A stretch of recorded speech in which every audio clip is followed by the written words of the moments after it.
आपल्याविरुद्ध गुन्हा दाखल करण्यासाठी तत्कालीन गृहमंत्री अनिल देशमुख यांनी तत्कालीन SP वर दबाव आणला होता हे सत्य आहे। याबाबत स्वतः SP मुंडे यांनीही मला सांगितले होते। सूडबुद्धीने माझ्यावर गुन्हा दाखल करून मला यामध्ये गोवण्याचा अनिल देशमुख यांचा प्रयत्न होता। हे सगळं पेनड्राईव्हमध्ये उघडकीस आलं होतं। हे आता CBI तपासात उघडकीस आले आहे। या सगळ्यात मास्टरमाइंड विशेष सरकारी वकील ॲडव्होकेट प्रवीण चव्हाण हे होते। कोणतेही पुरावे नसताना 3 वर्षांनी माझ्यावर गुन्हा दाखल करण्यात आला होता। या सगळ्याचा तपास आमचं सरकार आल्यावर CBIने निपक्ष केला। त्यात हे समोर आलं असेल। तत्कालीन SPनी खरं ते सांगितलं असेल। याचा व्हिडिओ रेकॉर्डिंग आहे। काहीही करून गिरीश महाजन यांना संपवण्याचा प्रयत्न होता, कारण गिरीश महाजन संपले म्हणजे देवेंद्र फडणवीस संपले आणि फडणवीस संपले म्हणजे भाजप संपली असा त्यांचा प्रयत्न होता। हे सगळं पेनड्राईव्हमध्ये दिसून येतं। अजित पवार आणि माझ्यामध्ये निधी वाटपवरून खडाजंगी झाल्याच्या बातम्या मी ऐकल्या आणि मला धक्का बसला, कारण असं काहीही घडलं नाही। हे सगळं कपोकल्पित आहे। राज्यावर विविध योजनांमुळे ताण आहे, हे सत्य आहे। त्यामुळे निधी देताना त्यांनाही ताळमेळ साधावा लागतो। आपल्याला निधी देताना तो पुढील वेळात देता येईल। आता जो निधी आहे त्यात कपात करावी अशी त्यांनी अपेक्षा व्यक्त केली। ते त्यांच्या जागी योग्य आहेत, मात्र आमच्या भागाच्या विकासासाठी आम्ही मागणी केली, हे आमचं योग्य आहे। मात्र कोणताही वाद अथवा खडाजंगी झाली नाही, हे सत्य असल्याचं सांगत मंत्री गिरीश महाजन यांनी या विषयावर पूर्णविराम देण्याचा प्रयत्न केला। CBIने एक अहवाल सादर केलेला आहे की अनिल देशमुखांनी तत्कालीन जे SP होते आपल्या विरोधात गुन्हा दाखल झालेला होता, त्या संदर्भात त्यांनी धमक्या दिल्याचा धक्कादायक अहवाल त्यांनी कोर्टात सादर केलेला आहे। SP पण होते, प्रवीण मुंडे होते त्या काळात। हां हां हां आणि त्या मंत्र्यांच्या सांगण्यावरनं तो गुन्हा दाखल झाल्याची कबुली दिलेली होती। नाही, वस्तुस्थिती आहे, तत्कालीन गृहमंत्री अनिल देशमुख यांनी माझ्यावर 3 वर्ष 12 दिवसांनी मी कोणाला तरी मोबाईल माझ्या PN रामेश्वरनी त्या ठिकाणी मोबाईल दाखवला आणि मी त्यांना मोबाईलवर धमकी दिली आणि म्हणून पुण्याला ही घटना घडली आणि म्हणून त्यांनी पुण्याला तर तो गुन्हा नोंदवला नाही, पण मुक्ताईनगरला निंभोरा आउट पोलीस स्टेशनला तिथे एका PSIकडे त्या ठिकाणी गुन्ह्याची नोंद करावी किंवा ती केली गेली होती आणि ती करण्यासाठी अनिल देशमुखांनी SPवर दबाव आणला। SPनी मलाही सांगितलं वारंवार की भाऊ, हा 3 वर्ष 12 दिवसांनी मी तुमच्यावर असा गुन्हा कसा काय दाखल करू शकतो। त्यांनी सांगितलं पुण्याला घटना घडली तर पुण्याला करा, पण त्यांनी ते कुणी ऐकलं नाही। तुम्ही तिथेच करा, मुक्ताईनगरमध्ये तिथेच दाखल करा। आणि म्हणून वारंवार SPवर खूप दडपण आलं। SPनी मला सुद्धा सांगितलं होतं आणि या बाबतीमध्ये मी स्वतः अनिल देशमुखांशी बोललो होतो। त्यांना विचारा की बाबा तुम्ही असे खोटे गुन्हे दाखल का करायला होता 3 वर्ष 3.25 वर्षांनी, आणि मी काय तर फोनवर कोणाला धमकी दिली, हा गुन्हा होऊ शकतो। पण त्या केसला मोका लागू होता म्हणून त्या केसमध्ये मला टाकायचं होतं की मलाही मोका लागेल, हा त्या मागचा येत होता आणि म्हणून खोटी कंप्लेंट त्या ठिकाणी दाखल करण्यात आलेली होती। या संदर्भामध्ये पुरावा म्हणून मी तुम्हाला सांगेल की जे याचे मास्टरमाइंड होते ॲडव्होकेट प्रवीण चव्हाण, विशेष सरकारी वकील, स्पेशल PP यांचं जे संभाषण रेकॉर्ड झालेलं आहे, जे देवेंद्रजींनी त्याचे सगळे ते रेकॉर्डिंग विधानसभेमध्ये वाजवलं होतं, त्यातही त्यांनी म्हटलेलं होतं, याचा उल्लेख त्यांनी त्यात केलेला होता या खोट्या कंप्लेंटचा, की माझं डोकं कसं चालतं बघा, 3 वर्ष 12 दिवसांनी मोबाईलचं कुठलं रेकॉर्डिंग राहत नाही, त्याचं ट्रॅकिंग राहत नाही आणि म्हणून 3 वर्ष 12 दिवसांनी मी हा गुन्हा दाखल करायला लावला त्या ठिकाणी। याला डोकं लागतं, क्रिमिनल माइंड लागतो त्याच्यासाठी, हे प्रवीण चव्हाणांनी त्याचा उल्लेख केलेला आहे। आणि अनिल देशमुखांनी कशी मदत केली या कामामध्ये याचं त्यांनी कौतुक केलेलं तोंड भरून, की त्यांनी लगेच ऐकलं, लगेच SPला कसा दाटला, कसा गुन्हा दाखल करायला लावला खोटा, याचा उल्लेख अगदी स्पष्टपणे ॲडव्होकेट प्रवीण चव्हाण यांनी केलेला आहे। या विरोधात तुम्ही तुमची भूमिका काय असणार? नाही, आमची भूमिका काय, आम्ही या संदर्भामध्ये तर CBIने चौकशी केलेली आहे। CBIने चौकशी केलेली आहे संदर्भामध्ये, कारण आमचं सरकार आल्यावर आम्ही सांगितलं की बा याची चौकशी CBIकडूनच व्हावी, कारण हा पेनड्राईव्ह देवेंद्रजींनी सभागृहात दाखवल्यानंतर सरकार त्यावेळेला उद्धवजींचं होतं, आघाडीचं होतं आणि त्यावेळेला आमचा तिथल्या पोलिसांवर ते म्हणजे आम्ही आमच्या पोलिसांकडून चौकशी करतो, पण आमचा तुमच्यावर भरोसा नाही ना, कारण तुम्ही जेवढ्या खोटे गुन्हे आमच्यावर दाखल केलेले आहेत। आणि म्हणून आम्ही सांगितलं की याची चौकशी CBIकडून करा आणि ती चौकशी मग सुदैवाने आमचं सरकारही आलं। आमचं सरकार आल्यावर मग आम्ही ते CBIकडे सोपवलं आणि CBIने त्याच्यामध्ये अतिशय विस्तृतपणे अतिशय स्पष्टपणे चौकशी केलेली आहे।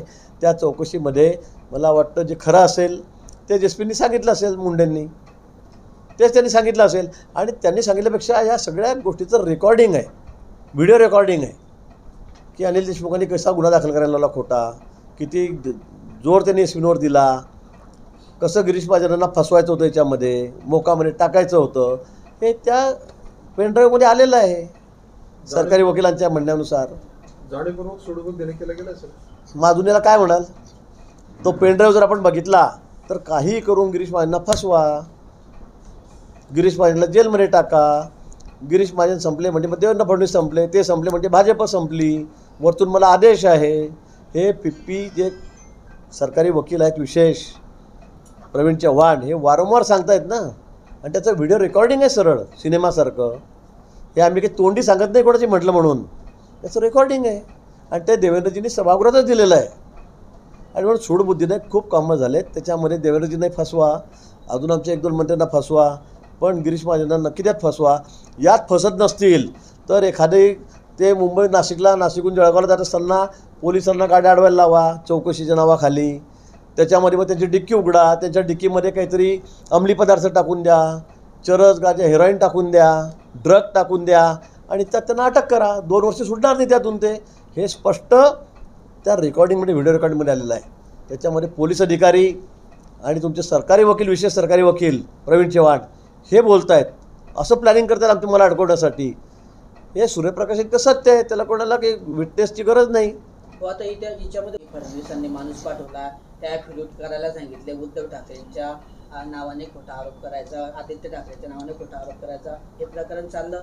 यात आता श्याम मानव यांनी आज पत्रकार परिषद घेऊन सांगितलं की ते खरं होतं बुवा, फडणवीसांनीच त्यांना कोर्टा विषय मला नाही माहिती. बरोबर. अनिल देशमुखांनी जळगावच्या एका भाषणामध्ये उल्लेख केला होता की त्यांना फसवण्यासाठी देवेंद्र फडणवीसांनी काही बनावट कागदपत्र करून त्याच्यावरती तुम्हाला जर याच्यातनं सुटका करून घ्यायची असेल तर याच्यावरती सही करा, उद्धव ठाकरेंच्या विरोधात आरोप करा, शरद पवारांच्या विरोधात आरोप करा, असं लिखित फडणवीसांनी कागद पाठवलेला होता माणसात, असं त्यांनी म्हटलं. अतिशय फेक आहे. आता काही सांगायचं काही बोलायचं, देवेंद्रजी असं कधीही करणार नाही.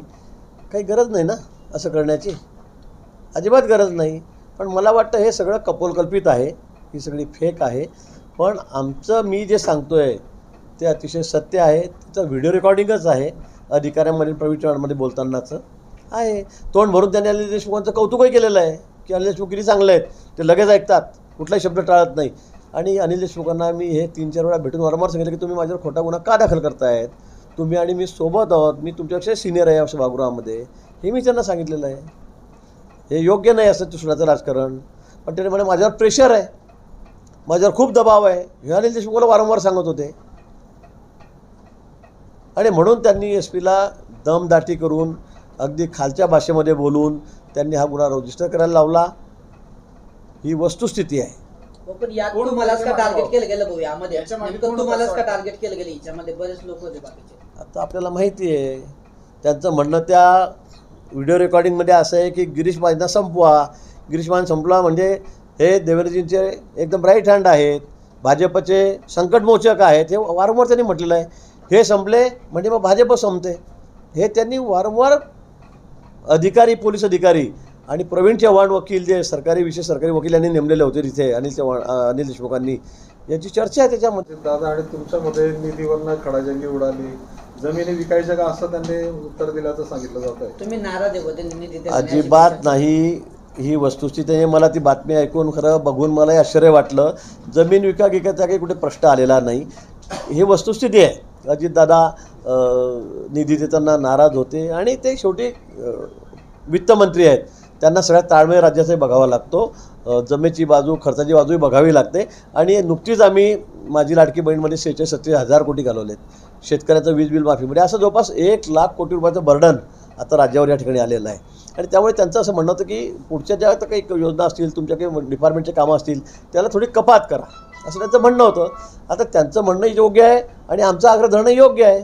आम्ही तरी मी त्यांना विनंती केली की नाही मुख्यमंत्री महोदय, तुम्ही माझ्या 10,000 किलोमीटर मला ग्रामीण भागात रस्ते द्यायचे आहेत, रस्त्याची अवस्था वाईट आहे, त्यासाठी पैसे द्या, ही मागणी मी त्यांच्याकडे केली. पण यावरून वाद झाला, खडाजंगी झाली, जमीन विकू का, हे अतिशय असत्य आहे. हे वस्तुस्थितीला धरून नाही, एवढंच. काल त्यांनी रात्री जाऊन अजित पवारांनी अमित शहाची पण भेट घेतलेली आहे. रात्री 1 वाजता ते गेले आणि सकाळी परत आले. असं रात्री अमित शहाची पण अजित पवारांनी भेट घेतलेली आहे. कसं पाहता भेट? नाही, या बाबतीमध्ये मला कुठली माहिती नाही. आपण आता सांगतायत मला या बाबतीमध्ये